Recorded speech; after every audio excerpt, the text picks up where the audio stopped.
2 years after the tragedy, which claimed 31 lives, the physical and mental scars suffered by many of the victims are taking their time to heal. Musician Kwasi Afari Minter spent more than a year behind a special mask as surgeons embarked on the painstaking task of rebuilding his face. But despite the pain and mental anguish, he's positive about the future.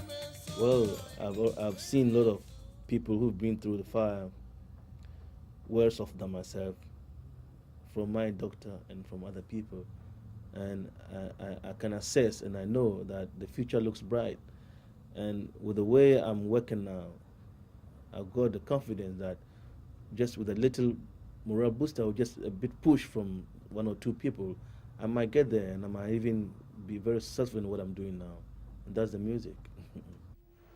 Others haven't been able to put the tragedy behind them as easily. Solicitors acting for one family who lost 3 children in the inferno are planning to take a claim for exemplary damages before the courts.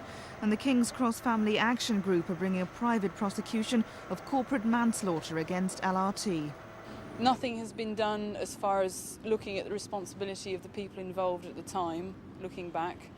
And we're still pretty appalled at the state of the underground. We have got hold of safety reports and so on, which are just no better than reports that were being compiled before the fire.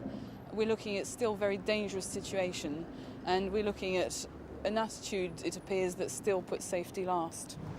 London Underground have launched a £1 billion safety improvement programme, but they've still to settle more than half the 117 claims for compensation. They're blaming the delay on solicitors acting for the families. It leaves what for me is a disappointing 30 to 40 claims still outstanding. We have had a policy of settling claims fairly, generously and frankly speedily. And what is frustrating for us is that despite having written in many cases 3 times asking for basic medical information to help us formulate a claim, we've had no response. On Saturday, exactly 2 years after the tragedy, a plaque commemorating the dead will be unveiled at King's Cross.